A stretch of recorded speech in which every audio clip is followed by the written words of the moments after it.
With SummerSlam behind us, it's time to take a look at the show's snafus, Easter eggs and hidden messages.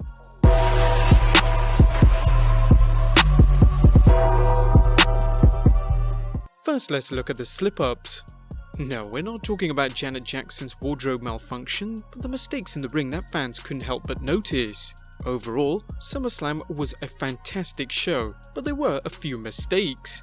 WrestleLamia isn't being critical, but merely providing a service to those fans who like to catch any mistakes. Number 1. Trish pins herself. The dream match between Trish Stratus and Charlotte Flair was well received, but like all matches, it wasn't perfect. During the match, Trish locked Charlotte in a figure 4 leg lock, and as she did, she had both shoulders on the mat. Trish eventually caught herself and it turned into a bridge and a nice looking figure 8 leg lock, but even the announcers had to point out that Stratus could have pinned herself had the referee not been so busy checking to see if Charlotte would tap out. After the match, Charlotte showed her appreciation for the opportunity to battle the WWE Hall of Famer and trailblazer for the women's division, stating wrestling Stratus was bigger than WrestleMania. Quite the compliment, considering Flair made history competing in the Showcase of the Immortals' first women's main event. Number 2. Figure 4 fumble. Early on, Trish Stratus showed she was prepared for Charlotte's finisher, the figure 4 leg lock, although ultimately not prepared enough as she later tapped out, countering it with a small package when Flair went to apply it. The problem was that someone didn't time things right and the move looked sloppy. It wasn't a disaster, but it was noticeable to anyone who has seen wrestlers counter the move into a pinning predicament. Number 3.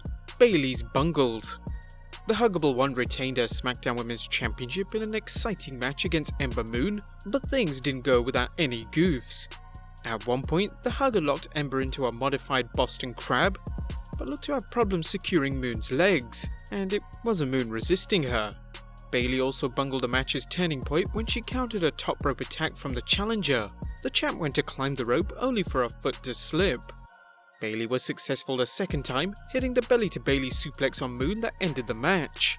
Some fans have complained about the entire match featuring a number of blunders, but those are the two that stuck out as miscues rather than bad camera angles. Number 4. A phenomenal flop. Ricochet vs United States Champion AJ Styles was everything the fans had hoped for, with both stars delivering an action-packed battle for the ages. However, as often happens during fast-paced matches where perfect timing is needed, Styles miscued a move, going for the phenomenal forearm only to stumble. Ricochet did what any good wrestler would and caught the phenomenal one, catching him and keeping Styles safe from harm. Despite the error, Styles made up for it when he caught Ricochet's attempt at a Phoenix Splash, countering it into a beautiful looking Styles Clash. And number 5, the biggest botch of all. Don't feel alone if you're ready to deliver a Randy Orton punk kick to your TV due to the streaming issues with SummerSlam. More than a few people experienced freezes in the WWE's network service, and other issues getting a steady signal. As noted by Ringside News, fans took to Twitter asking if anyone else was experiencing technical difficulties, and were they ever, with people complaining of buffering, audio and video cutting in and out, and repeated freezes. Even we experienced difficulties throughout the show, but the problem fixed itself probably halfway through the show. The Big Lead's Ryan Glaspergel offered one possible reason for the problem. Apologies for butchering the name. WWE recently switched their streaming partnership from Disney's BAM Tech, formerly MLB Advanced Media, to Endeavor, and perhaps that explains some of the issues they've been having. Hopefully this is the last time it's this bad, because it was an unstable product on my computer tonight. The WWE dropped the ball with its second biggest show of the year, especially for fans who took advantage of the WWE's promotion for a free month for new members. Those were some flubs, but what about some Easter eggs and shoutouts? In addition to the handful of in-ring mistakes, there were some fun moments directed at eagle-eyed fans and pop culture fans. It's not unusual for WWE superstars to give their fans a chance to admire a new outfit, often one based on a film or comic book character, also known as cosplay. The biggest party of the summer featured great cosplay from several WWE superstars. Number 1. Maleficent. During the Women's Tag Team Championship bout, the Iconics' Billie Kay came out in her Maleficent horns, but alas, they didn't provide any magical assistance for her and iconic partner Peyton Royce in their bid to regain the titles. Number 2. Buzz Lightyear. Little Miss Bliss went to infinity and beyond in her bid to retain the women's tag titles and dressed the part, adapting her in-ring gear to resemble that of Buzz Lightyear from the Toy Story film series. Number 3. Nightwing. You may have been too busy being dazzled by Ricochet's performance against AJ Styles to notice his ring outfit resembled a costume of DC Comics superhero Nightwing. For those who don't follow comic books, Nightwing is Batman's sidekick Robin all grown up who fights crime in his new persona. Unfortunately for Ricochet, the Caped Crusader was busy elsewhere as Styles' OC teammates ganged up on Ricochet after the match. Number 4. Xavier Woods.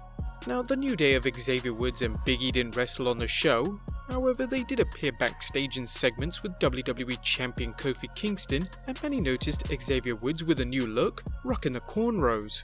While some may have thought he was inspired by Monica Geller's look from Friends, the inspiration and look was almost certainly based on the multiple award-winning singer Stevie Wonder. If you look at his album cover Hotter Than July, the similarities are strikingly similar. Yellow and red beads, as well as the exact same shades. Number 5. Dolph Ziggler. Dolph Ziggler was lucky he didn't end up fashioning a body bag at the end of the night when former world champion Goldberg got through with him. Ziggler, well known for his colourful attires, chose to wear bright pink. Bright pink. Who is known for wearing bright pink? Oh yeah, the man who had his wrestling career prematurely ended by Goldberg, Bret the Hitman Hart. Coincidence? What do you guys think? Number 6. Kofi Kingston. The WWE Champion managed to retain his belt after losing his cool on the outside of the ring, leading to a double countout. However, as you might know, 2019 turned out to be a first championship for both him and the Toronto Raptors NBA basketball team, which Kofi paid homage to on his attire with the red Velociraptor mascot placed on his attire and boots. Not only that, but the Street Profits were clearly decked out in the team's classic jersey colour purple backstage. And number 7, Bayley. Speaking of basketball, Bayley donned blue and yellow colours for her attire, a tribute to her home team, the Golden State Warriors, whose jersey colours resemble the same. Next up, Be Fair to Flair. Although SummerSlam's announcing was hit and miss, there was one great moment during the Charlotte Flair vs Trish match. At one point, Trish had Flair in trouble and an announcer said, "Be fair to Flair," a throwback to the classic 1992 Royal Rumble match where Charlotte's dad won the WWF Championship in a storied battle as the title was put on the line in the Rumble match. Bobby the Brain Heenan's commentary is still looked upon as one of the greatest performances for his blatantly enthusiastic commentary for the Nature Boy, including his famous line, "Be fair to Flair." This shout out might not have been caught by fans of today's product.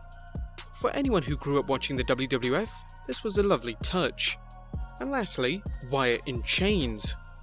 Bray Wyatt's spectacular ring entrance in his Fiend persona blew the fans away, both for its elaborate special effects as well as the horrific props that came with it. In addition to the Fiend's diabolical looking mask, there was a ghoulish lantern the Fiend kept at ringside. According to Pro Sports Extra's Brad Shepard, Bray Wyatt's new severed head lantern prop was inspired by Alice in Chains' Man in the Box. You may recall part of the inspiration for the Fiend's mask is the legendary comic book villain the Joker. Judging from the Fiend's carnage at SummerSlam, the WWE may be in for one of the most brutal reigns of terror since The Undertaker's debut. And lastly, let's look at some hidden messages. Fans paying close attention to SummerSlam saw more than in-ring errors or homages to famous fictional characters. Here are a few subtle hints that WWE dropped during SummerSlam. Number 1. Slower paced storylines.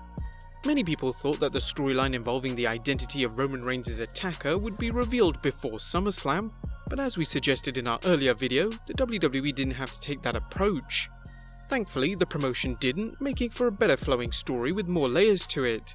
While there was talk of furthering the story, Vince McMahon apparently axed it, with Brad Shepard tweeting, "So they wrote out the big segment planned with Roman, Rowan and Bryan, and ended the show with boring babyface Seth Rollins beating Brock Lesnar again.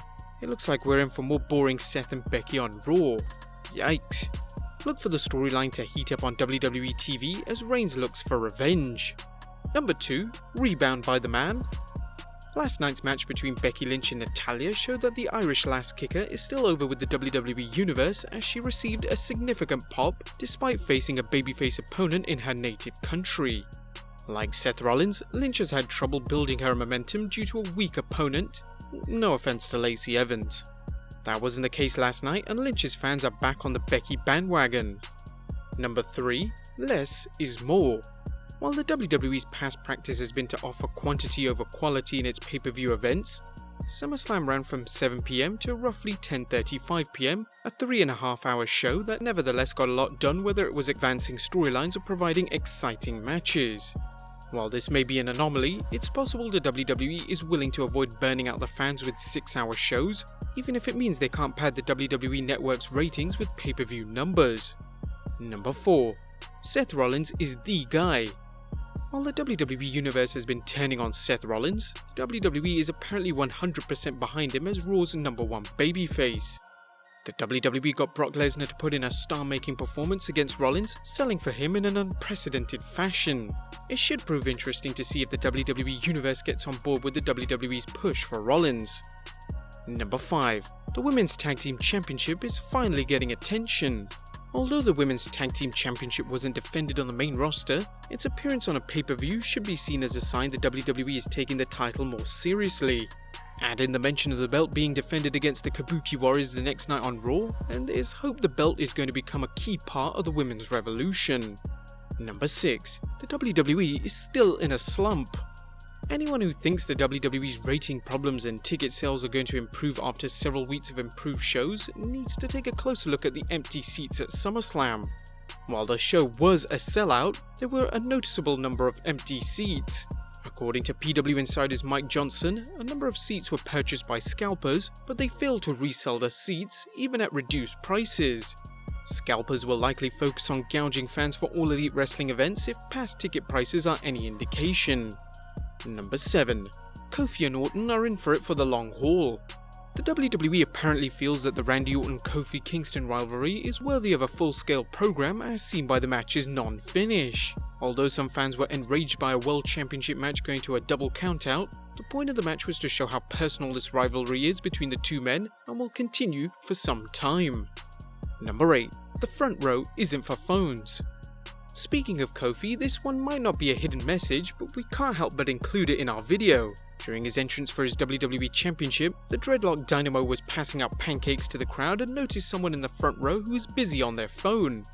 Whether the champ felt that this fan was being sour or he just wanted to have some fun, tossed a pancake her way, scoring a direct hit, right in the face. The fan should count herself lucky that there was no syrup on the breakfast treat. But there you have it guys, some SummerSlam goofs, hidden messages and Easter eggs at 2019's edition of SummerSlam. Be sure to leave your comments down below, subscribe if you haven't already, follow us on Instagram and Twitter, and I'll see you next time with some more wrestling content.